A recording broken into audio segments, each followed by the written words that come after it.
Hi everybody, welcome to another band interview, and this time I had the opportunity to talk to the symphonic blackened death metal from Washington DC in the US, Wythersake. Let's go.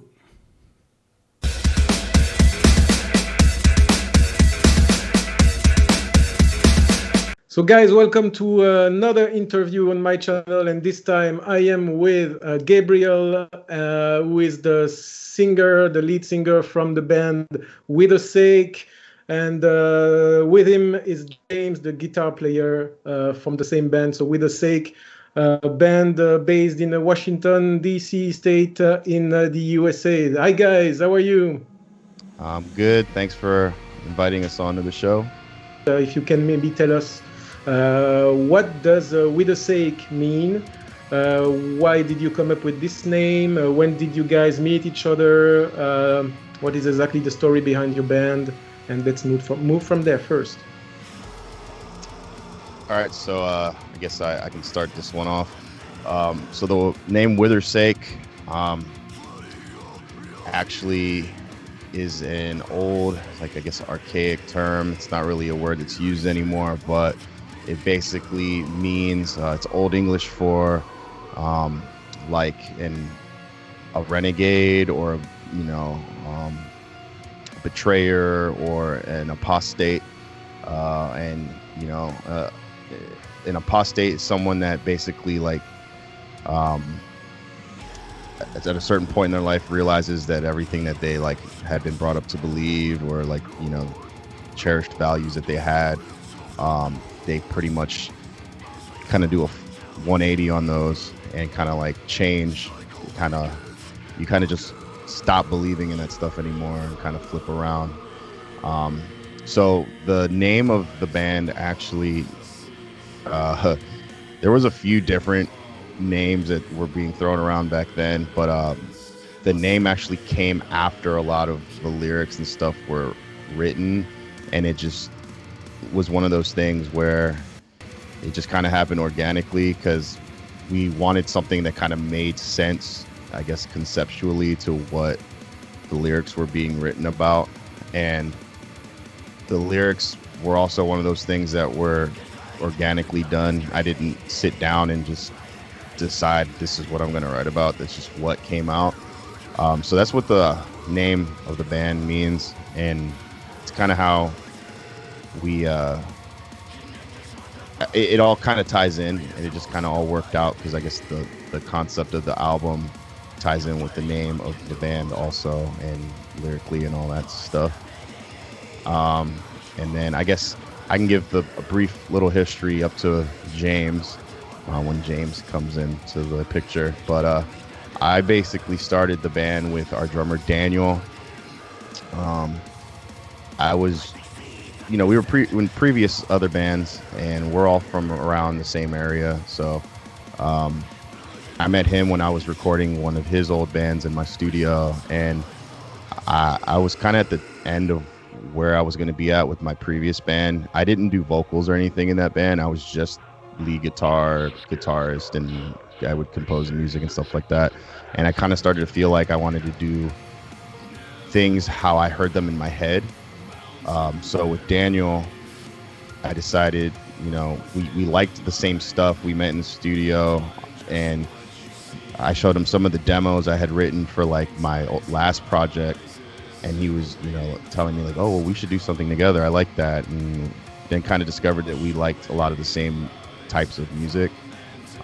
So then the plan was to release some singles prior to releasing an album, to put out there and see who, would kind of be attracted to what we're doing. And again, it was all about trying to have something be organic and not force something. I didn't want to just find somebody and be like, hey, just be in my band, just play this stuff. I wanted it to be our band. So with having the singles out first, it let us find people that liked what we were doing, that could also most likely contribute and enhance what we're doing. And then I guess I'll hand it off to James at this point. He can kind of give his side of where he comes in at. Cool. Thank you. Yeah. Thank you. I guess right around the time those guys started releasing singles, I started working on the studio project that I have, like posting stuff online, like little demos and everything. And then I guess about 2 years ago now, I put out an EP and Gabe saw it and hit me up. And I had heard about them before that, like wondering if they had a second guitarist, do they need help? But didn't really ask him about it. So when he asked me, I immediately said yes. It's definitely stoked to join.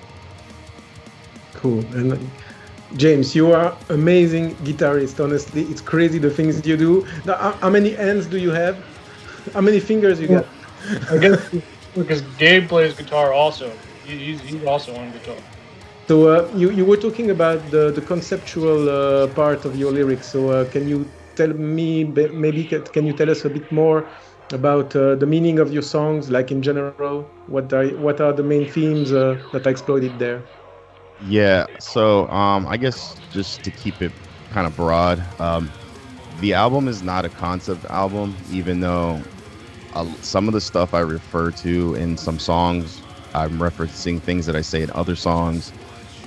In fact, I'm referencing stuff that I even mentioned in some of the singles that were released before the album. But a lot of the album is just kind of just going through like your own personal like enlightenment and kind of like growth, and I guess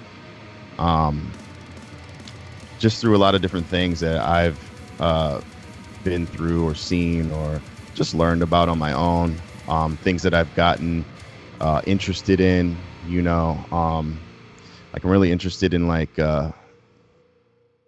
it's kind of funny because there's a band that has a album title called like Ancient History of the Human Race, but Blood Incantation. I love this album. It's one of my favorite albums ever. Yeah, so like stuff God. Like that really Blood like Incantation we're talking about, right? Yeah, Blood Incantation. So it's like, like I'm interested in stuff like that, and then because of the way I am, I'm kind of like a sponge, and I start to like, when I get interested in one thing, it kind of leads to another, and then it kind of starts to like paint like a big picture where you kind of start connecting dots and stuff. But a lot of, because of the way I am and just being that way, you kind of feel isolated sometimes, because some of these things or topics you feel like you can't really discuss with a lot of people, because a lot of people just tend to be very like narrow-minded about things, and they don't tend to have imagination or think of like different possibilities of things that could be or might not be, or things like that. But a lot of that hit me in terms of like I was raised religious and stuff like that, and I remember growing up and just kind of thinking like a lot of that stuff didn't really make sense to me. And then when you start learning about everything else that's happened in the world, and granted, to some degree I also believe that some of the stuff we're taught is also still kind of not 100% how it probably was, but that's kind of where the whole what I'm writing about comes from. It's just like that feeling of isolation, of like feeling like you're learning so much and knowing all these things, and then just feeling like you can't really say or do or talk to anyone about it, and you feel isolated. You kind of feel like you're in the dark, even though you yourself feel like you're enlightened in a certain sort of way. But the album is pretty iconoclastic, I guess. It's not rebellious against religion just to be trendy or like black metal or whatever, like the whole satanic thing. I would say it's not satanic, it's more, I would put it under like, it's more Luciferian, and then there's a lot of Gnosticism and stuff like that. I'm really interested in all that stuff from like the ancient mystery religions and things like that. So that's kind of what the album touches on, and that's why I named it Antiquity, because that was a time period prior to like the Dark Ages, and we all know what happened during the Dark Ages, with people kind of I guess being in the dark about stuff. But the album itself isn't about like the medieval times or anything like that. There's been some confusion about that, it's funny, I guess, but yeah, just to clarify. So that's kind of what the album is in a nutshell. I could get like really deep into it, but just to be broad about it, that's what it is. Great. Thanks a lot for your explanation. In regards to the next level, I mean, do you have already stuff recorded, or do you have already start working on next tracks, for a future EP or album or whatever? And if yes, what direction do you plan to take? Will you remain in the same kind of music, or will you explore, as you said, so many things, many different things, other combinations? Do you have already an idea of how it's gonna work for the future for the band? Oh, you want me to answer? Any of you can answer. Well, there's a lot of material. Like, we have stuff that's demoed that doesn't have vocals yet. We have stuff from before that's completely finished with lyrics and vocals recorded that are demos, pre-production. The next album is definitely going to be us. I don't want to get too crazy where it's like, you have a band that'll try to completely change what it does around.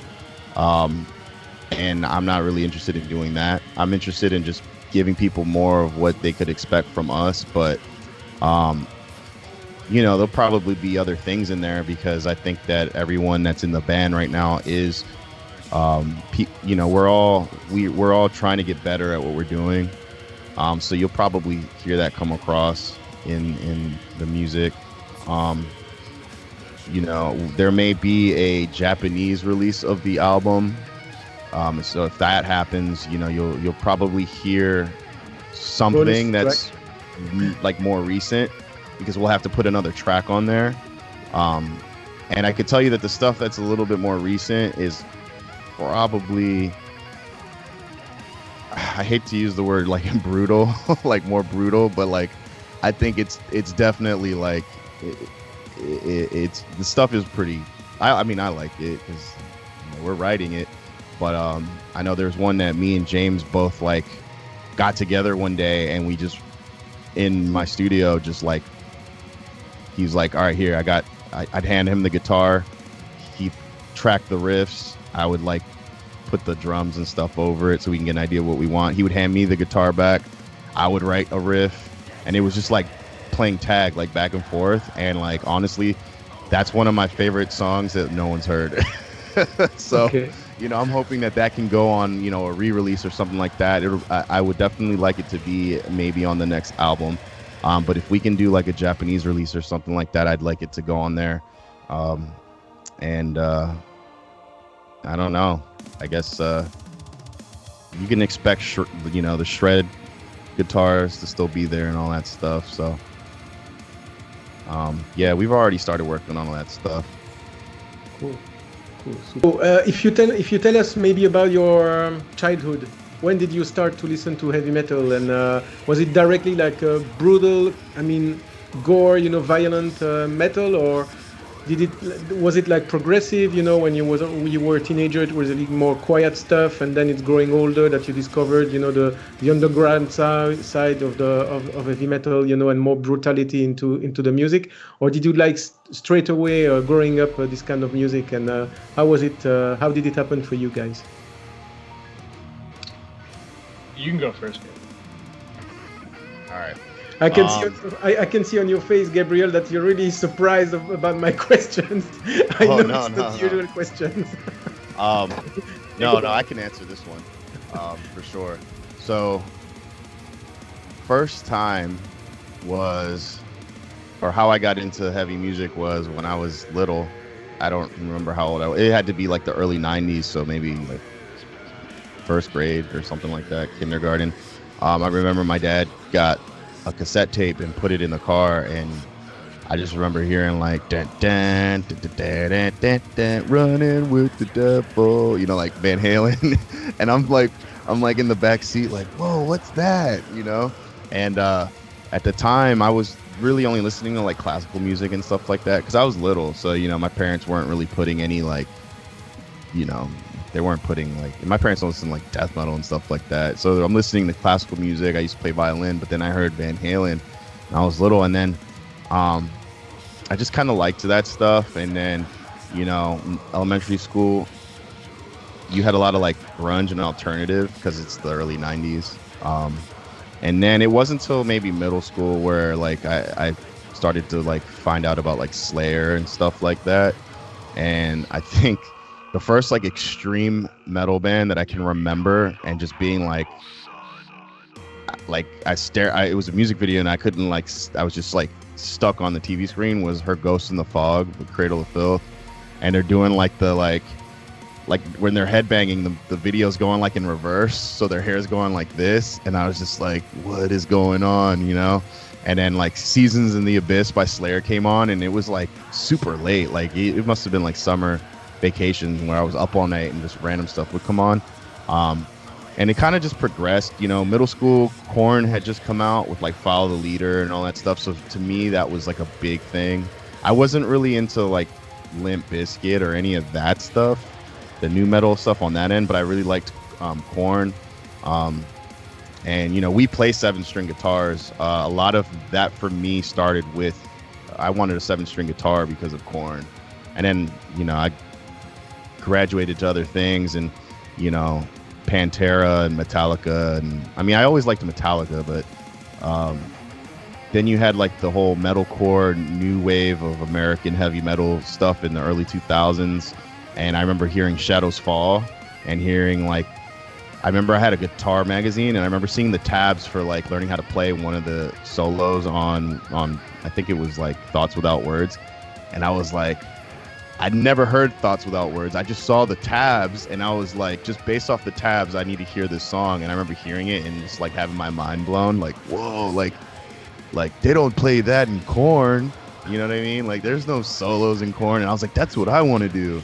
And it just kind of like gradually got you know, into, I think it's funny because it kind of came full circle. I like a lot of the stuff that has like some symphonics and orchestras and stuff like that, because I started out listening to classical music as a kid.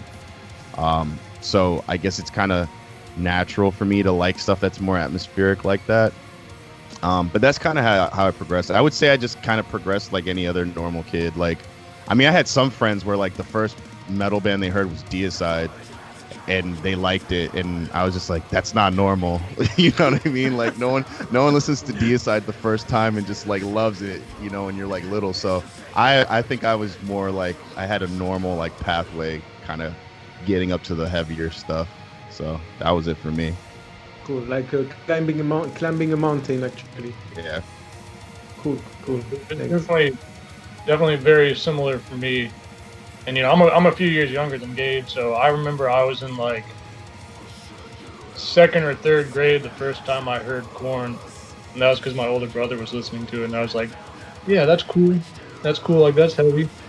And the singer's just going crazy. He makes all those weird noises, and I'm like, yeah, you know, a little kid, I'm like, yeah. But Yeah. I guess it really started with I guess probably like System of a Down. That was the first band I got really into. With the album Toxicity, I guess. Well, because I guess I was in 5th grade when those last 2 albums came out, Hypnotize and Mesmerize.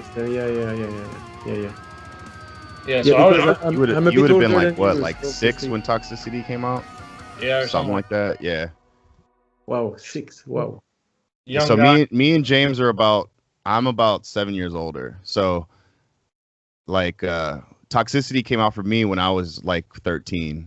So yeah, James would have been a little bit younger. Yeah. Wow, I was actually 20. That doesn't make me younger.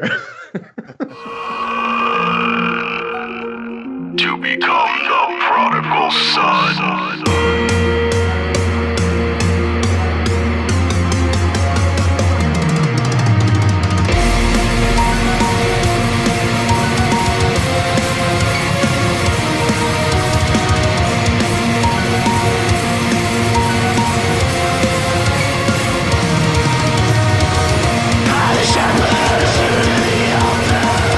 He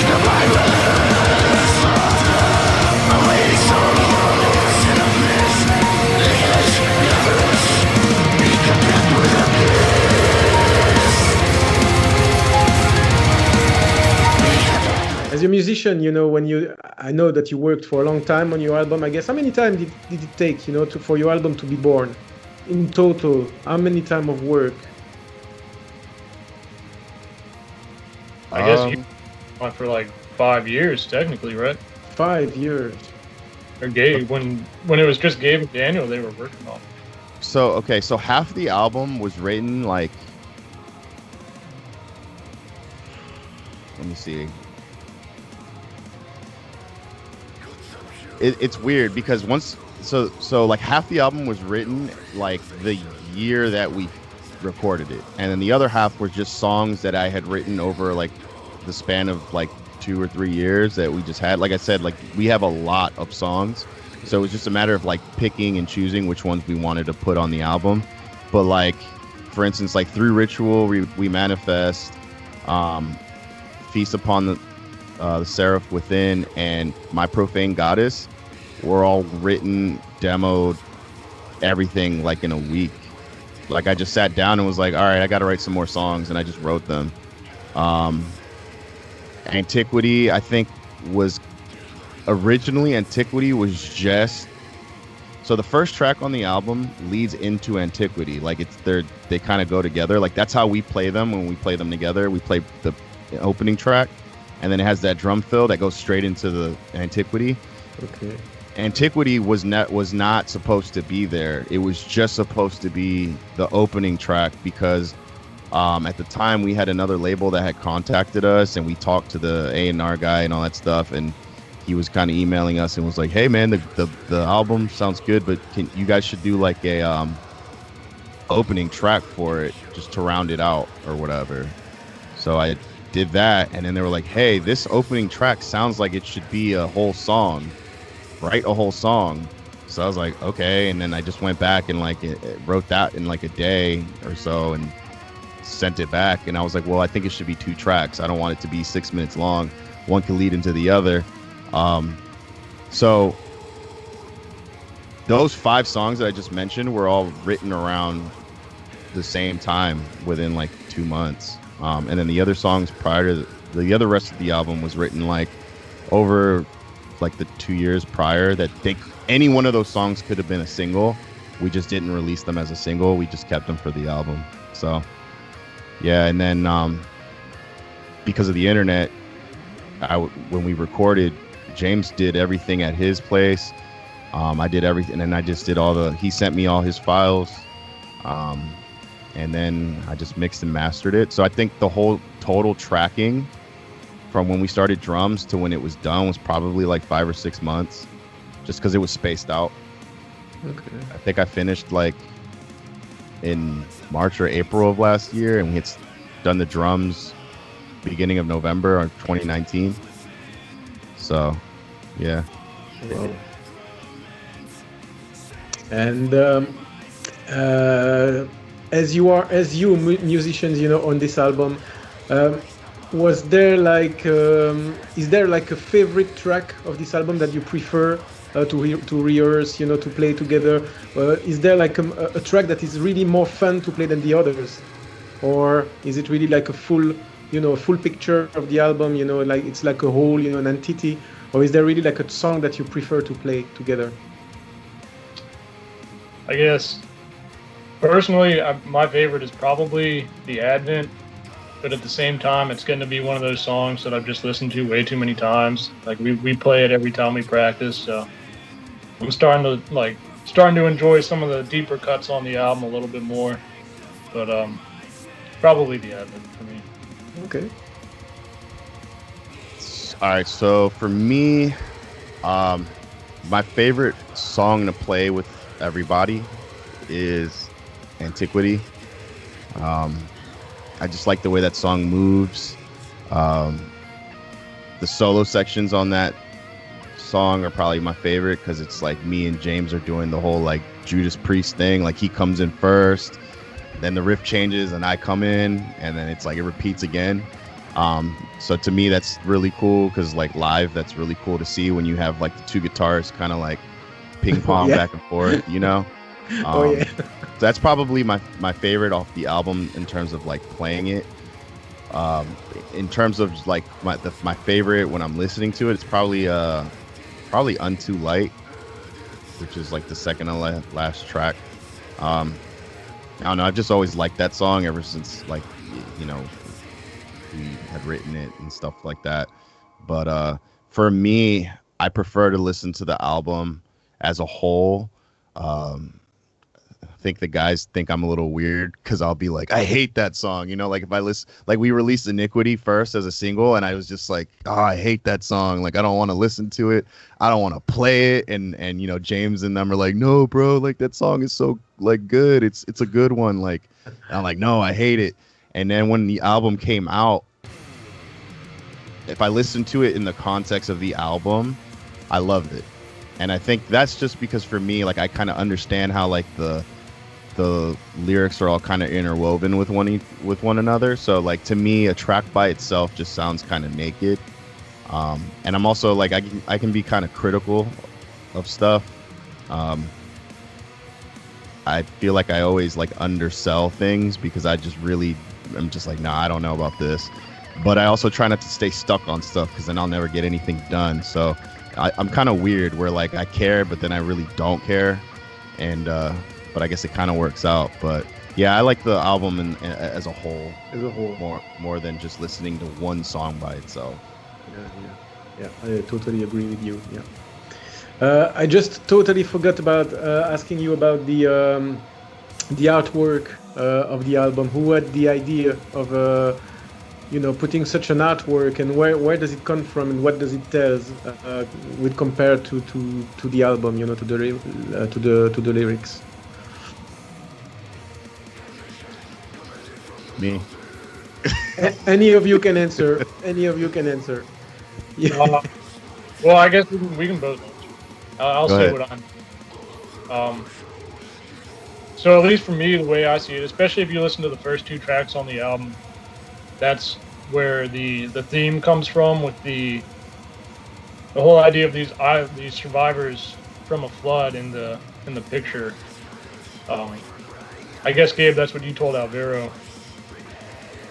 And you just ran with it, and we knew we wanted something like kind of Renaissance-y looking, something that kind of invoked the theme of antiquity, of like ancient times. And I think you really nailed that. And looks yeah, I confirm. Yeah, James is right. The artwork was based off like the first two tracks on the album. Especially since the second track is the title track, and it's supposed to represent like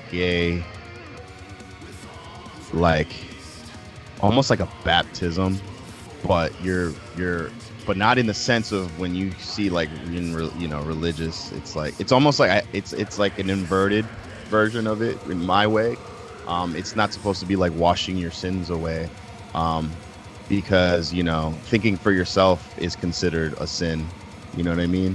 So the artwork was supposed to be washing away like all the ignorance, and the people that you see were like like they're not necessarily good or bad people that are surviving, but you see like the whole, like you have like the Holy Roman crown on some of them and stuff like that, and a lot of these things and religious in political entities and stuff that just keep people in the dark about things like that. So that's supposed to be like a representation of all that being like just washed away and like just being wiped away. And it's almost like I said, it's like an inversion of, or like the flood, like you have like the biblical flood, or like the Epic of Gilgamesh, the Sumerian version, where it's like washing away all the sin and stuff like that. Well, the album is washing away all those things that are telling people that they're bad for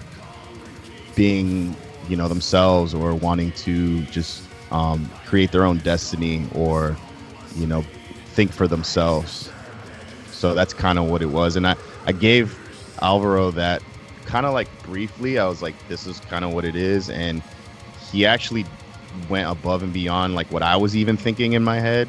Like he made it very detailed. I was thinking it was going to be like you were gonna see like water, like a big wave or something, and maybe like somebody in it.